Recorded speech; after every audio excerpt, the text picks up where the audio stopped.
Hello everyone, ఈరోజు మన ఛానల్లో సండే స్పెషల్ వచ్చేసి veg biryani with chicken curry next వీడియోలో చూద్దాం. ఈ వీడియోకి మాత్రం వెజ్ పలావ్ ఎలా చేసుకోవాలో చూసేద్దాం.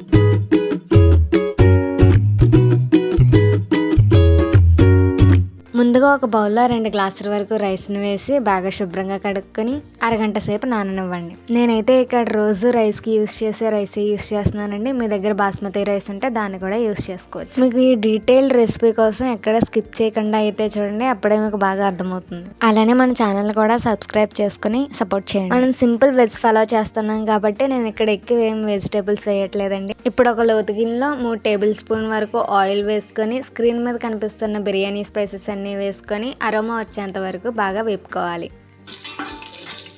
ఇప్పుడు సన్నగా కట్ చేసుకున్న 2 మీడియం సైజ్ ఆనియన్స్ని వేసుకొని మధ్యలో కలుపుతూ గోల్డెన్ బ్రౌన్ షేడ్ వచ్చేంత వరకు వేయించుకోవాలి. ఆనియన్స్ లైట్ పింక్ షేడ్లోకి వచ్చిన తర్వాత 4 చీల్చిన పచ్చిమిరకాయలతో పాటు 2 రెబ్బల కరివేపాకు కూడా వేసుకొని మనం ఆల్రెడీ కట్ చేసి పెట్టుకున్న క్యారెట్ అండ్ బంగాళదుంప ముక్కలను కూడా వేసుకొని బాగా కలుపుకోవాలి. ఇప్పుడు ఇందులోనే నైట్ అంతా నానబెట్టి ఉడికించిన బఠానీ 1 కప్పు వరకు తీసుకొని బాగా కలుపుకోవాలి. మీ దగ్గర ఫ్రోజన్ బఠానీ ఉంటే మీరు డైరెక్ట్ గా అదే యూస్ చేయొచ్చు. ఇప్పుడు ఈ వెజీస్ అన్ని బాగా కలిసేలా మిక్స్ చేసుకోండి. ఇప్పుడు 3 టేబుల్ స్పూన్ వరకు ఫ్రెష్ గా దంచి పెట్టుకున్న అల్లం వెల్లుల్లి పేస్ట్ వేసుకుని కలుపుకోండి. అల్లం వెల్లుల్లి పేస్ట్ పచ్చివాసన పోయేంత వరకు వేపుకున్న తర్వాత 2 మీడియం సైజ్ టమాటా ముక్కల్ని వేసుకుని బాగా మగ్గించుకోండి. ఇప్పుడు వెజ్జెస్ అన్ని బాగా మగ్గిన తర్వాత నేను 2 గ్లాసుల వరకు అయితే రైస్ ని తీసుకుంటున్నాను. దానికి 4 గ్లాసుల వరకు నీళ్ళు అయితే సరిపోతాయండి. మీరు బాస్మతి రైస్ తోని లేదా బిర్యానీ రైస్ తోని పలావ్ చేయాలనుకుంటే దానికి మెజర్మెంట్స్ నేను డిస్క్రిప్షన్ బాక్స్ లో ఇచ్చాను, చెక్ చేయండి. ఇప్పుడు 1 tablespoon biryani masala powder, 1 teaspoon garam masala, రుచికి తగినంత సాల్ట్ వేసుకొని బాగా కలుపుకోండి.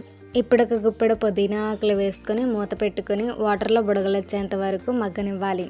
ఇప్పుడు మనం ముందుగా శుభ్రం చేసి నానబెట్టి పెట్టుకున్న బియ్యాన్ని వేసుకొని ఒకసారి కలుపుకొని మూత పెట్టుకోవాలి. ఆవిరి బయటకు పోకుండా పరువుగా ఉండేది ఏదైనా పైన పెట్టుకోండి. ఈ ప్రాసెస్ అంతా మీడియం ఫ్లేమ్ లోనే చేయండి. 20 నిమిషాల తర్వాత స్టవ్ ఆపేసి ఇంకో 10 నిమిషాలు పక్కన పెట్టుకోండి. అంతే అండి, ఎంతో టేస్టీగా ఉండే వెజిటేబుల్ పలావ్ రెడీ. ఈ వెజిటేబుల్ పలావ్ మనకి చికెన్ కర్రీలోనే కాదండి, మష్రూమ్ అండ్ పన్నీర్ లో కూడా చాలా టేస్టీగా ఉంటుంది. అంతే అండి ఈ రోజు వీడియో. మీకు ఈ రెసిపీ నచ్చినట్లయితే లైక్ చేసి కమెంట్ చేసి మన ఛానల్ సబ్స్క్రైబ్ చేసుకోండి.